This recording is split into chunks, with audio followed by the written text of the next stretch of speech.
Everybody. Good afternoon. Happy Monday. Happy St. Patrick's Day. I see a lot of us are very festive in our green. Peter Ducey, I like it. First today, I want to address the devastating tornadoes and storms that have impacted many states throughout the South and the Midwest. As of this morning, more than 40 innocent lives have been lost, and many communities have been totally destroyed. The president has been actively monitoring the situation, and the Trump administration is engaged with governors and local officials to restore affected communities and livelihoods. Everyone impacted is in our prayers, and President Trump is fully prepared to assist state and local officials as they recover from the horrific damage. The president has had a very busy weekend, making our country and the world a much safer place. President Trump ordered decisive military action against the Houthi terrorists in Yemen.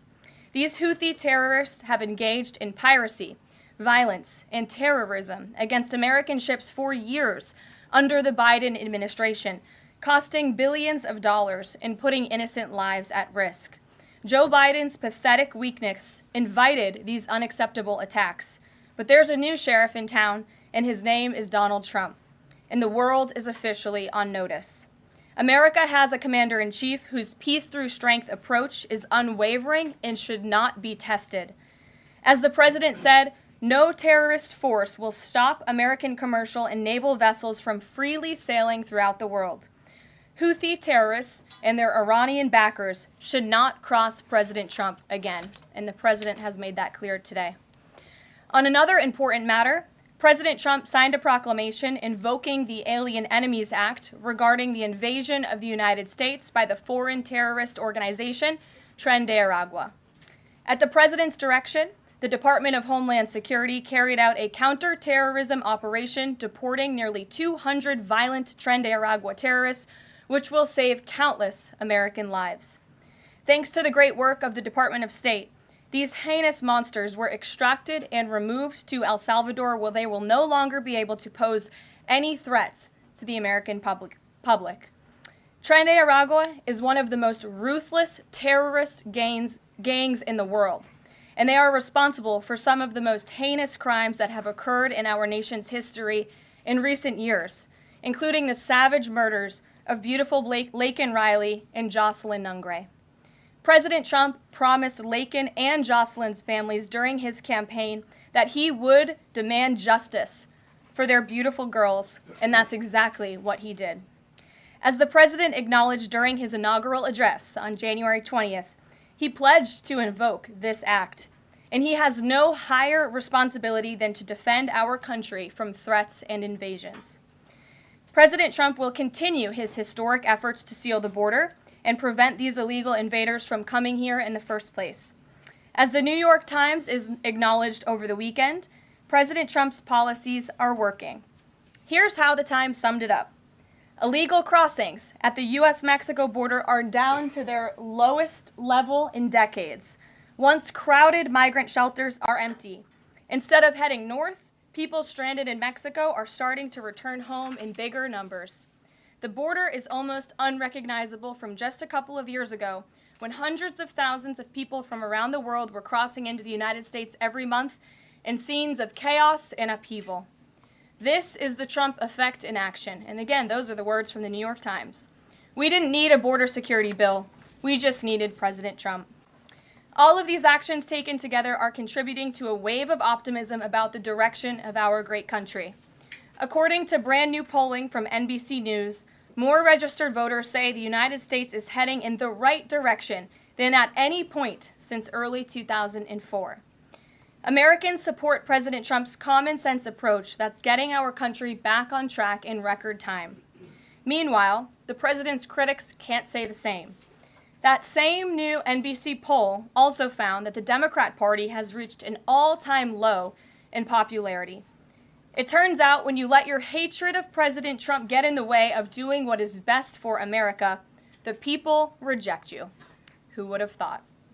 Joining us today in our new media seat is Kelly Meyer. She is a White House correspondent with News Nation. News Nation started in 2021 and is one of America's fastest growing cable news networks with a focus on news for all of America. It's part of a larger ecosystem. Nexstar, which is home to News Nation, the political website The Hill, the broadcast network The CW, and local Nexstar stations. With that, kick us off, please, Kelly. Thank you, Caroline.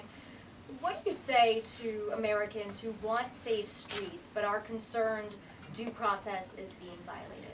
The president is using every lever of his executive authority and his constitutional authority within the bounds of the immigration laws of our country to ensure that our streets are safer for law-abiding American citizens.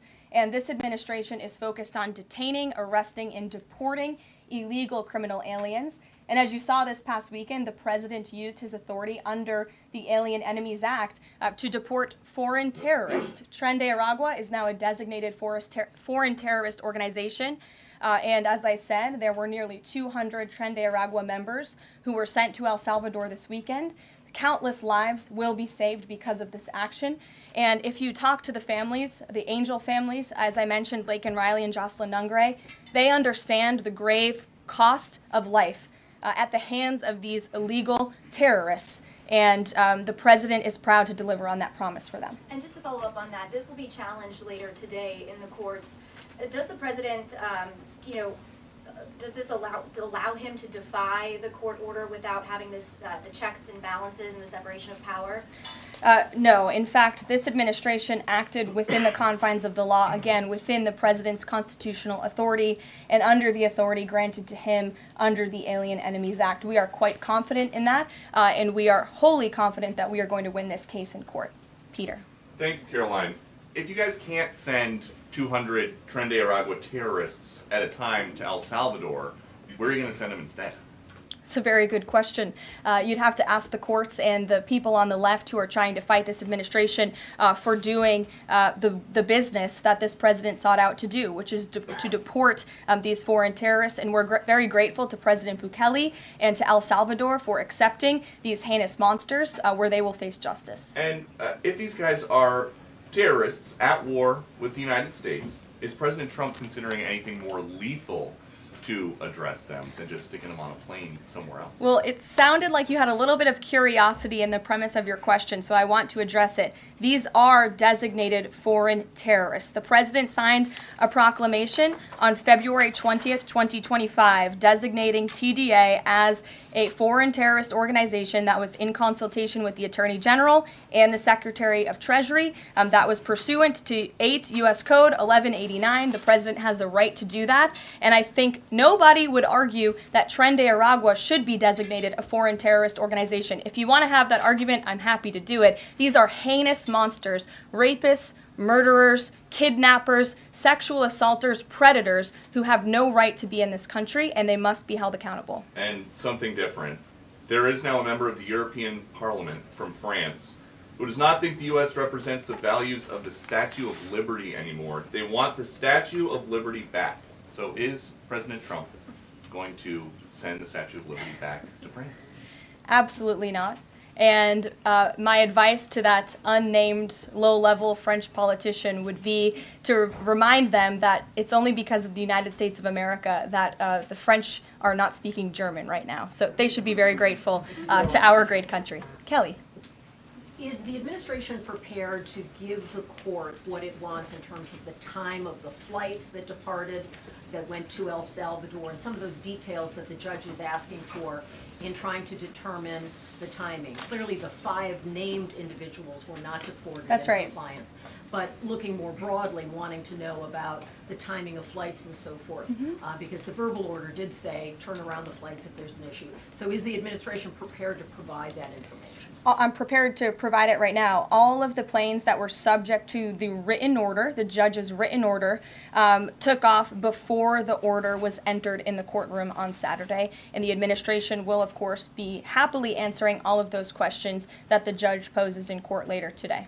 And for people who have due process questions about making certain that there wasn't anyone who was swept up who did not meet the criteria that you laid out, is there a way for the administration to provide more detail about how that was determined, who the individuals were that met this deportation order. Yes, I can assure the American people that Customs and Border Patrol and ICE and the Department of Homeland Security are sure about the identities of the individuals who were on these planes and the threat that they pose to our homeland. They take this incredibly seriously. They are putting their lives on the line to deport these designated terrorists from our country, and they should be trusted to do that. And that's exactly what the American people elected this president to do.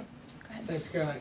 Just to follow up on that then, so you're saying definitively that the administration can prove everyone that was put on those flights to El Salvador was either a member of Tren de Aragua, MS-13, or some other entity? We've already provided the breakdown in the effort of transparency about the 261 illegal aliens who were deported. 137 of those were deported under the Alien Enemies Act. 101 of those were Venezuelans removed via Title VIII, which, as you know, are just regular immigration proceedings. And 23 of them were MS-13 Salvadorian gang members. There were also 2 MS-13 ringleaders as part of that group of 23 who President Bukele particularly expressed his gratitude for their return so he can demand justice in his home country. Jennifer. What criteria, though, other than, say, tattoos or maybe being in the wrong place at the wrong time, are they using to determine that someone is actually a member of one of these organizations?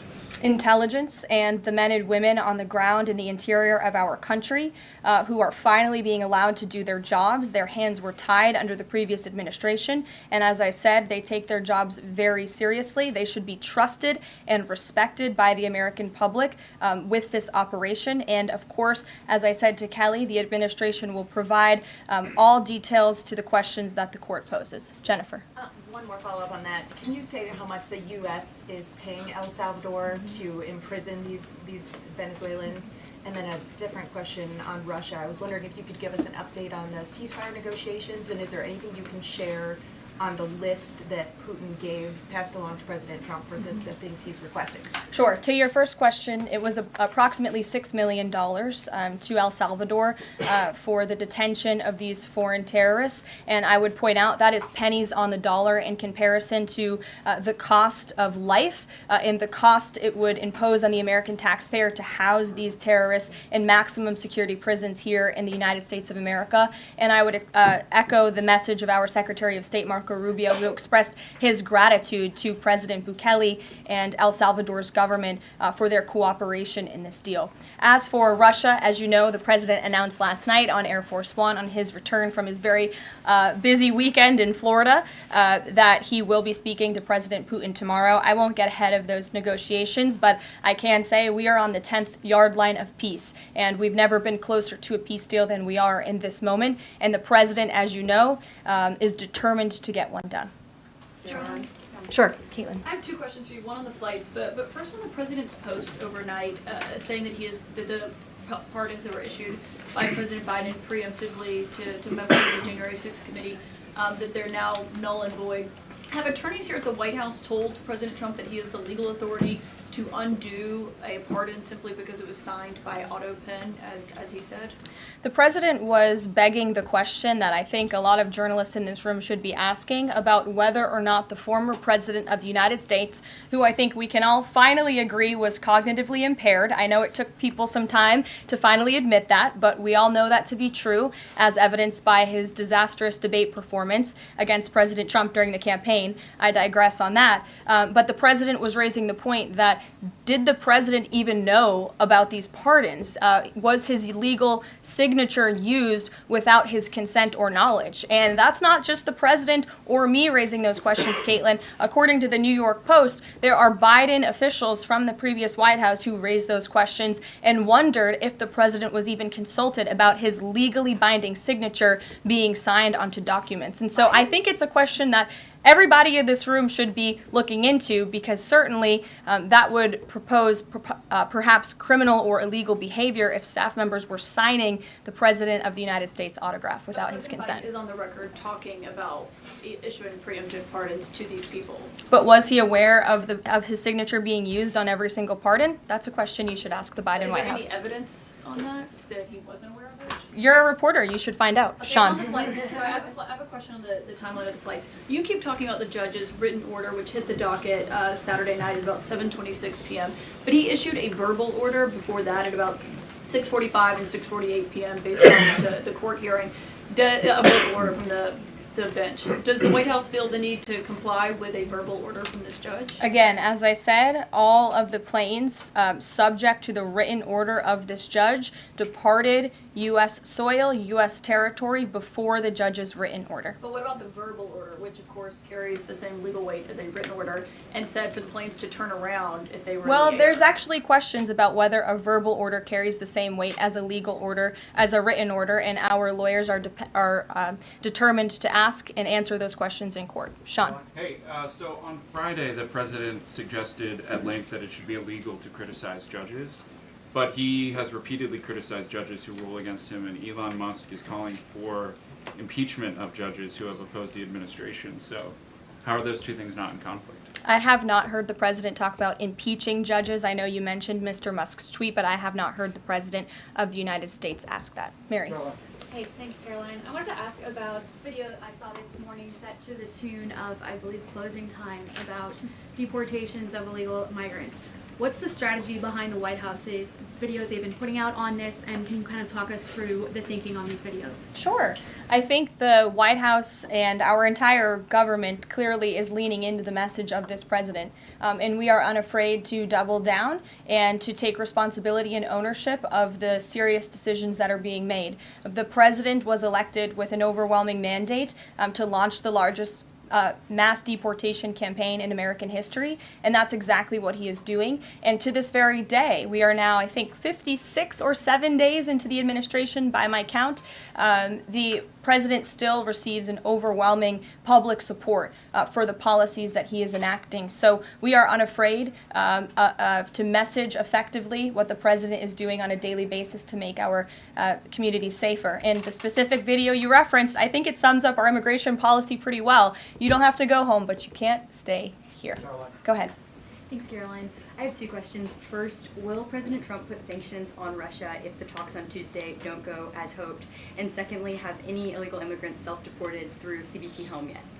To your first question, it's something the president has floated, and certainly he's willing to do if necessary. I don't have anything to read out, and I would never get ahead of the president on such a serious decision. To your second question about the CBP Home app, I would have to check in with the Department of Homeland Security, but it's a great question, and we're very proud to repurpose this app, which the Biden administration abused to facilitate the mass illegal entry of illegal immigrants into our country. It was like a fast pass at Disneyland. That's not happening under this administration. We are encouraging illegal immigrants to actively self-deport to maybe save themselves from being in one of these fun videos. Caroline. Sure. John, good to Thank see you. After President Trump strafe-bombed the Houthis yesterday, he said that if they retaliate, he was going to personally hold Iran accountable for that. Holding them accountable, what would that look like? Well, I would defer you to what the president put out this morning, John, where he said very clearly, I will read it, "Let nobody be fooled. The hundreds of attacks being made by Houthi, the sinister mobsters and thugs based in Yemen, who are hated by the Yemeni people, are all created by Iran. Any further attack or retaliation by the Houthis will be met with great force, and there is no guarantee that the force will stop there. Iran has played the innocent victim of rogue terrorists from which they've lost control, but they haven't lost control. They are dictating every move, giving them the weapons, supplying them with money and highly sophisticated military equipment, and even so-called intelligence.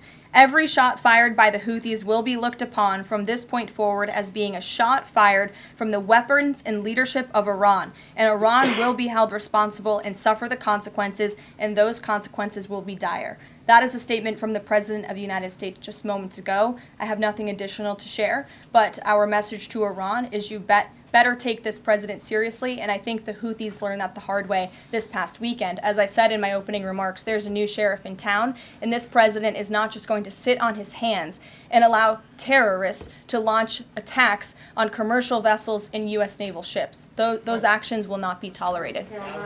Sure, Edward. Yeah, thanks. Caroline, on the economy. So after mostly a down week last week in the economy, you've been very vocal as well as other cabinet members about how we're in a transition and about how this economic transition, and there's a plan, a long-term plan for tariffs on this.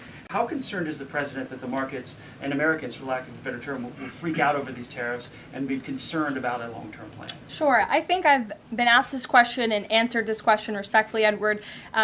We are in a period of transition. The president has made that clear. He also has made his belief in tariffs and what they will do for our great country clear, restoring wealth back to our country. And if you look at the president's first-term economic formula, massive deregulation, tax cuts, lowering the cost of living with an energy boom, which the American people can expect soon.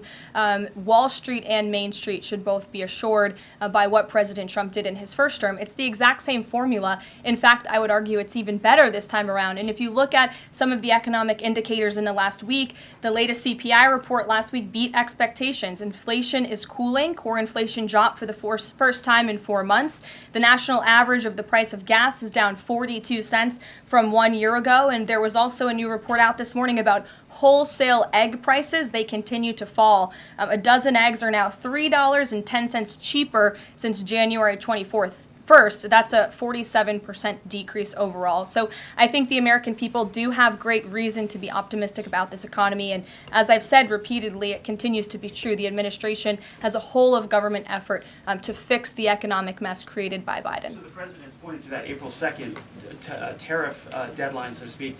Is the tariff back and forth sort of done now? We're just all looking towards April 2nd?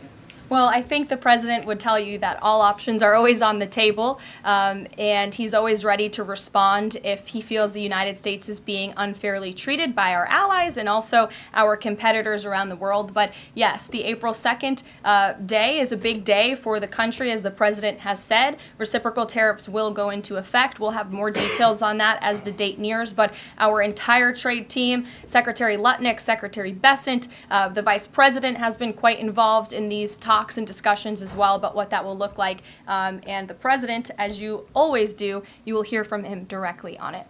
Deborah Saunders, how are you? Fine. How are you doing? Good, thanks. Former pardon attorney Elizabeth Boyer believes she was fired for refusing to sign off on a move to restore gun rights to actor Mel Gibson. DOJ's Todd Blanche says no. But I want to know, is the administration dedicated to restoring gun rights to felons who served their times? I ask this because I've talked to people who were pardoned. They felt that was important. Of course, this isn't necessarily for a pardon. What is the president's thinking on this issue? Sure. After you've served your sentence, should you have gun rights? It's an important question. It is one I have not spoken to the president about on his views, but I will take it to him this afternoon. I will tell him you asked, and we will get you an answer. You're welcome. Jonathan. Thanks a lot, Carolina. A question for you regarding the administration complying with judges' orders. I want to ask about an administration spokesperson who's the board czar, Tom Homan. He was on Fox News. We love Tom Homan. And he was talking about the deportations, and he said the following. He said, "We're not stopping. I don't care what the judges think," which seems to me, just reading that, that you don't care what orders come from the federal bench. Is that the case? Can you clarify that, please? Well, I think since you just quoted Tom, I'll quote Tom. He said, "I don't care what the judges think, but I can assure you that the administration is complying with the court order." And as I've said repeatedly from this podium, all of the flights that were subject to the judge's written order departed before the written order, and we are prepared to make that case in court later this afternoon. Reagan. And then if I could, on Russia, the president, as you pointed out, Caroline, made some remarks on Air Force One coming back from Florida, and he seemed to indicate that the conversation tomorrow concerns essentially dividing up assets, dividing up territory associated with the war in Ukraine. Has President Zelensky given President Trump that authority? Is that what is going to take place tomorrow? Well, as you know, the president and his entire national security team have been engaged directly with President Zelensky and the Ukrainian team, and that has been part of the discussion between the president's team and the Ukrainians. As for where those lines will be drawn or any specifics, I am not going to get into that from this podium. It would be unwise for me to get ahead of the president's call with President Putin tomorrow. But again, I can assure you, in the effort of transparency, as this president always does, you will hear from him or one of us directly after that phone call tomorrow. Reagan. Thank you, Caroline. There's a lot of focus on the judicial branch right now. The president has about 40 judicial appointments that he could make at this moment. Do you have an update on what the timeline would look like for those judicial appointments? And does the president have a list of potential nominees that he's vetting? I do not have an update on a timeline, nor do I have a list, but I can certainly have our team gather that for you and provide it. You're welcome. Sure. Go ahead. Sure. Thank you, Caroline. So the president is visiting the Kennedy Center this afternoon to He attend is. a board meeting. A question about what happened a few weeks ago. The Kennedy Center got bomb threats targeting a performance by Shingun Performing Arts, which is an American company showcasing China before communism. This company has been targeted, unfortunately, by the CCP for years. I'm wondering if this administration has a response to this, and also as the president is putting an emphasis on arts and culture, what's the administration's message to potentially foreign state actors who are trying to disrupt that in the U.S.? Don't disrupt it. This administration will take that very seriously and hold you accountable. We obviously condemn any violence or threats of violence against American institutions. And the president will be traveling to the Kennedy Center later this afternoon. I look forward to going with him. As you know, he is now the chairman of the board of the Kennedy Center, where he hopes to restore arts and culture that embrace American tradition, don't disparage it, as we have unfortunately seen over the past several years. The president will be doing a tour of the center. In his business developer mind, I'm sure he will make some recommendations on how the center itself can be improved, but also will be discussing perhaps some future plays and musicals and theatrical programs that the center will be hosting under his new leadership and the board's new leadership. Daniel. Will the president be discussing with Putin tomorrow the future of Volodymyr Zelensky? Sort of a follow-up to John's question. Again, I've been asked and answered this question now. I'm not going to get ahead of the president's discussion tomorrow, but after the phone call takes place, I can certainly provide a readout. Daniel. Caroline, thank you so much. You mentioned earlier in the briefing that you guys are at the 10-yard line of peace. Given the amount of progress that you've made in such a short amount of time, is that an indictment of the previous administration's foreign policy stance, and is it just more proof that you need to talk to people to sort of get things done? I think so. I think the previous administration is the reason this war began. As President Trump often says, this war would have never started if he were still in office. It only started because of the incompetence and the weakness of the previous administration. And President Trump is very proud of the progress that he and his team have made in such a short amount of time. And hopefully tomorrow that progress will move forward. Sure. Thanks. There have been some media reports just in the last few hours that the administration has decided to withdraw from the International Center for the Prosecution of the Crime of Aggression against Ukraine, which is designed to hold Putin accountable for war crimes. Are you able to confirm that? And if that has occurred, why has that occurred? I'm not able to confirm it because I have not heard that. I will caution, I know there have been many inaccurate and misleading reports from Reuters lately, so I would caution anybody taking that seriously, but I can check in and get back to you.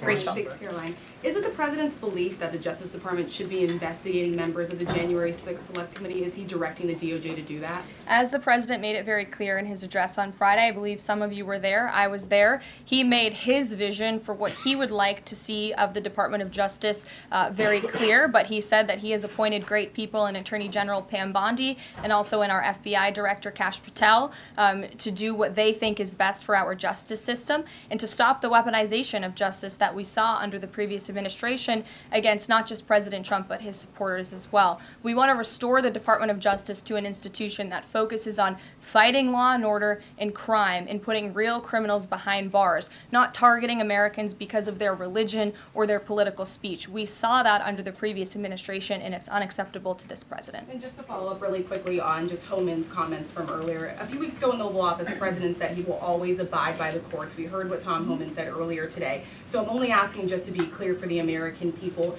It is the administration's belief that that you feel like you are bound to comply by the judge's orders? We are complying with the judge's orders. Question on the storm. Sure. What role does the president see for FEMA with these storms? He's talking about getting rid of FEMA, states handling their own disasters.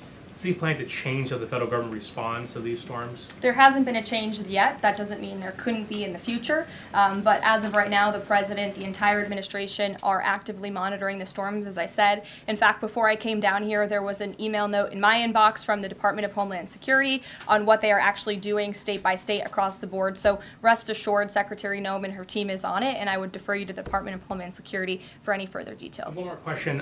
The president referenced power plants with a conversation with Vladimir Putin.